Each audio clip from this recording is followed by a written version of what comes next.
Today we're off to Peterborough as part of the Paedophile Diaries, and it's been a tiring few weeks, just constantly being on the road, and you know, and that's what people don't realise, how much of this is spent, you know, away from home and going through your door and feeling like you don't actually belong there because, you know, you've been in hotels that much. It's kind of weird. Originally this was going to be a kind of like documentary sort of thing, like a single standalone piece.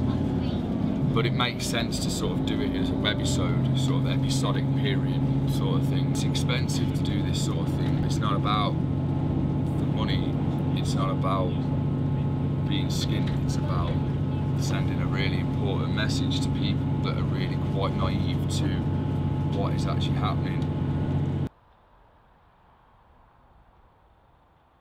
It's 2:21 in the morning and we rushed out because the guy that we were talking to basically said that he wants to meet now. Not too sure if he's turning up or not, but to rush out, I don't even know if this is going to last, if I'm honest with you. So yeah, what we're going to do is we're going to see if he turns up. I don't know, I can't even make out colours of cars, mate. That's my problem because I'm colourblind.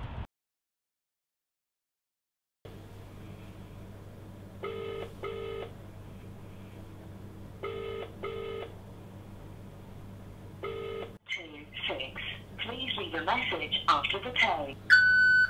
Hello, good evening, Alan. My name is Stinson Hunter. I'm just calling you regarding some messages you were sending to what you believe to be a 14-year-old girl last night and this morning, and then you arranged to meet that 14-year-old girl. So I just basically wanted to talk to you about it and offer you the chance to put your side of the story across. I would really appreciate if you could give me a call back. We can have a little chat about this and, you know, clear this up before, obviously, all your information, your chat log, your pictures and whatnot are uploaded to the internet. And also, if the police request your information, I will of course hand that information into the police. I will then make a statement if the police require me to make one, and I will also attend court with a view to prosecute if the police request me to do so. You can find me on Facebook at www.facebook.com/StinsonHunterOfficial. I'd advise you not to ignore this call and just have a little chat. If I don't hear from you, then I won't be contacting you again. Have a good evening. Goodbye. We've woken up straight on the sites, and we've got a guy we're going to go meet now outside of, where are we? What area are we in, mate? Haddon. Haddon in Peterborough. There's a shopping place, so we're going to go out there. The guy's pretty disgusting. He's been saying some, to be fair, it was like one thing that he said that really turned my stomach, and he basically was saying, I bet your mum would be proud of you having sex with an older man, and this is to a 14-year-old girl. So obviously, you know, we're going to go meet him, we're going to question him about his actions, submit the information online, and then we'll see where we go. Yeah, I'm recording, mate.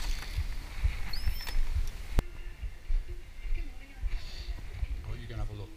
Just leave that here, you're going to scout it. Alright, go that way. It's supposed to be out the front.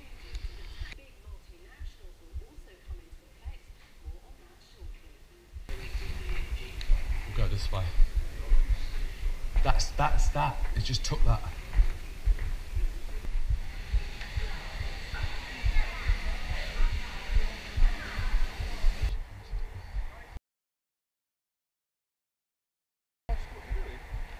Well, nothing, mate. Waiting for a lift, mate. Okay, no worries. Alright, just waiting for a mate to pick us up.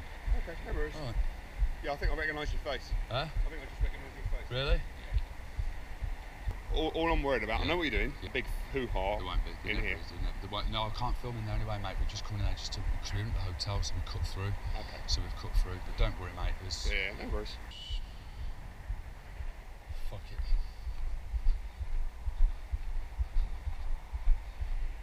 Just keep it to that side.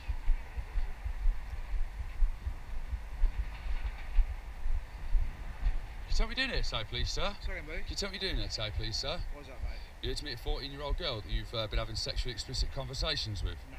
So this isn't you here then, sir? This isn't your profile? This isn't you? No, mate. That's definitely not you? No. You sure? It looks quite a lot like you there, mate. So if I ring your phone now, mate, if I ring your phone, it's not going to ring, is it? No. Right then, okay, we'll ring it now then, shall we? Are you sure that's not you, sir? Because it does look remarkably like you. My name's Stinson Hunter.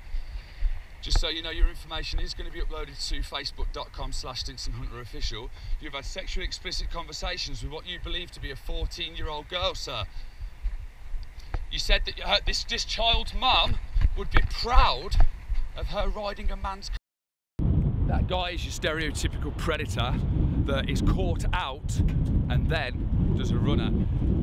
They're all brave and smart when it comes to talking to a child, but when it comes to actually face to face with an adult, they're not prepared to own their mistakes and own what they've done themselves. And this is a stark reminder of exactly what happens online to your children. And this is why we need our government to start moving forward and pushing for change. I don't know how far away it came from. To be fair, do you know what with him? Like, when you go through the slides, when you do the edit on them, right, to obviously take out the personal information, it escalated really, really quick. Really quick. Like, so did it start off as just normal talk? It literally went from 0 to 100 in about 2 seconds. Like, he was 1 minute. He's like, "Oh, are you ready yet? Are you ready yet? Are you ready yet?" Next thing, it's like, "I'm here." Like, that's wow. Like, he literally, he didn't say, "I'm on my way." There was no "I'm on my way" or anything. I was like, "Oh, 11 o'clock, I think, was the original plan."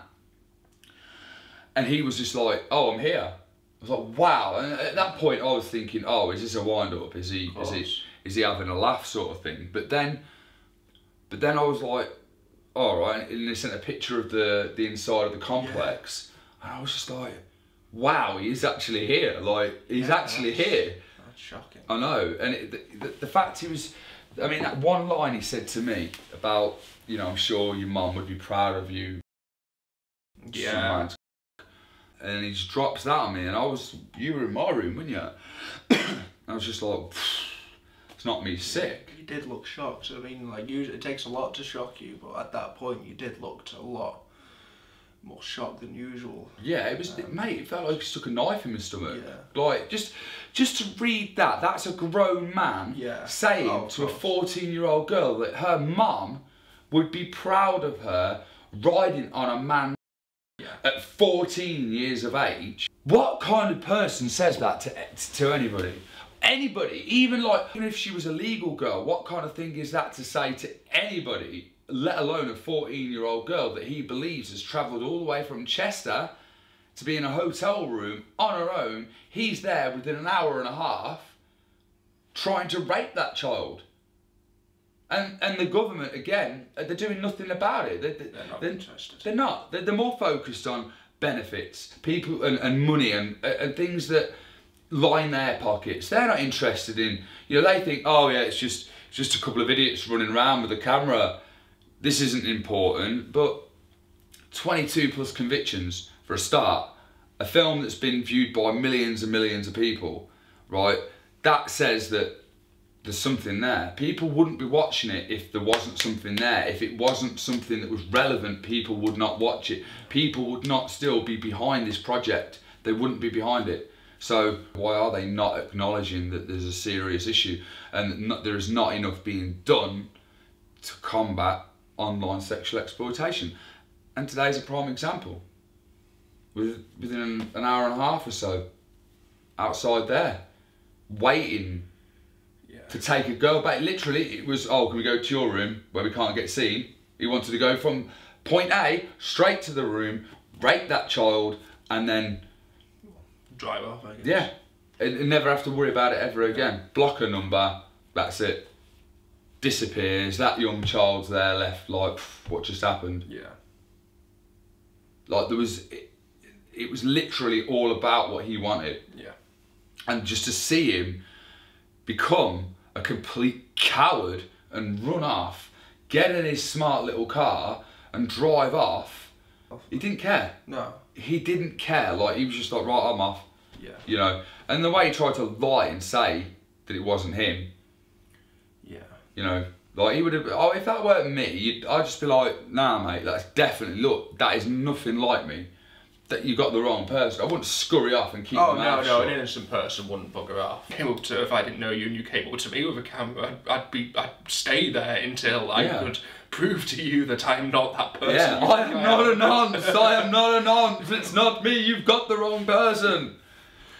But no. He's just like, oh no, that's not me. And I'm like, well, looks a lot like you there, mate, sort of thing.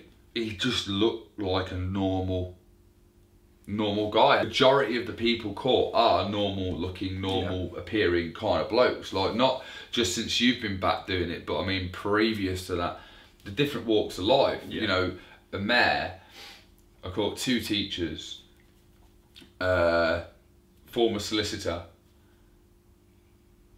we caught a community mental health nurse, trainee paramedic,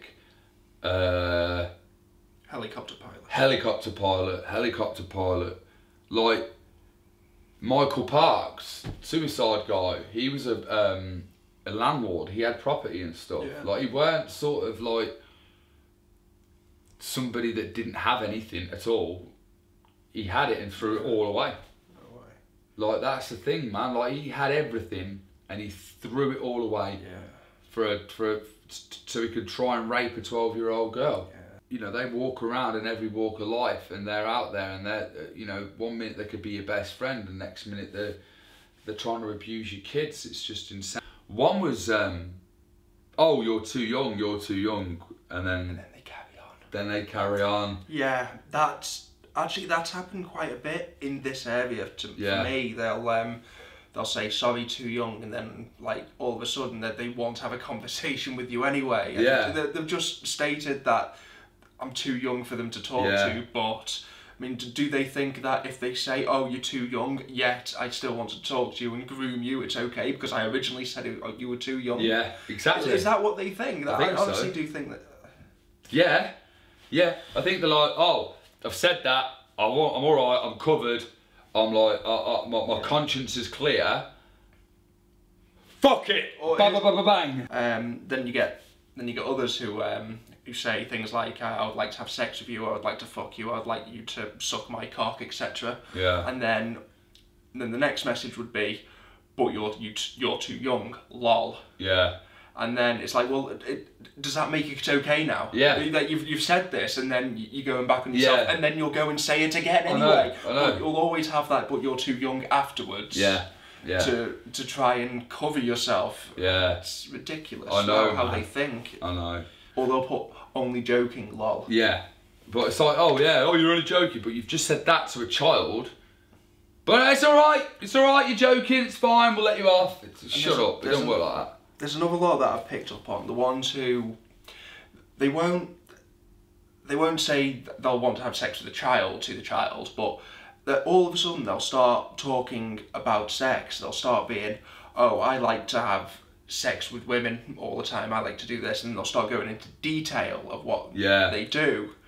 And then they'll start asking questions, oh, have you ever done anything like this? And then this one guy yesterday, and he was saying, oh yeah, you'll understand all this when you're older. And then he would carry on this talk, and then would be like, yeah, but you're too young for all this that I do that. And I don't understand what that mentality is, why they have to. I think what they're doing is they're saying it all, getting themselves worked up, cracking one off, and then being like, oh, guilt. And like I said in that hotel one we did with 60 Minutes. Of course. And I said it to him in that, and I was just like, oh yeah, you were all like that, giving it the Charlie Big potatoes, but then you crack one off, and then you were like, oh, I'm sorry, we shouldn't talk, we shouldn't do this, blah, blah, I'll never speak to you again. Hello, you there? Hello, hi, you there? Hello. 20,000 messages after you've just said that you feel bad, we shouldn't have done this, we shouldn't talk, 20 messages begging her to come back. Like, it's just a loop. Yeah, it is. Constant Groundhog Day with these people, man. It's like, talk, perv, apologise, repeat, sort of thing, you know? And that's, I don't get it. The ones that have said, oh, I'm not a bad guy, or I'm not this, and I'm not that, and it's like, how are you not a bad guy when you've said these things to a child? How does that not make you a terrible human being for wanting to abuse a child, like, doesn't compute at all. I've had a lot of these individuals who were going to meet today, and the majority of them just haven't turned up whatsoever. They've ended up getting cold feet right at the end, and this is after explicit talk to what they believe is a 14, 13-year-old girl, and then they're about to turn up, and then all of a sudden they bottle out last minute. There was this one guy who backed out without even saying anything. He was supposedly on his way, and then all of a sudden he didn't come at all. He'd even said that having sex with a child is actually his fantasy, and this was just before he was going to meet. He wanted to make a deal with this girl and say, right, I'm only going to meet you after you start talking dirty or sending me a picture of your boobs to me before I meet you. So obviously we can't do anything like that, so I just told him no, and told him to go away, and he actually did go away. But he was trying to plead with the girl for so long, you know, oh, just do what I say, please, I really want to meet you. And I was giving him no indication that I was even interested in meeting him at that point. Yet he was still persistent about wanting to meet this girl. This is probably one of the, even though there was no meet, this was one of the most shocking cases that I've dealt with so far.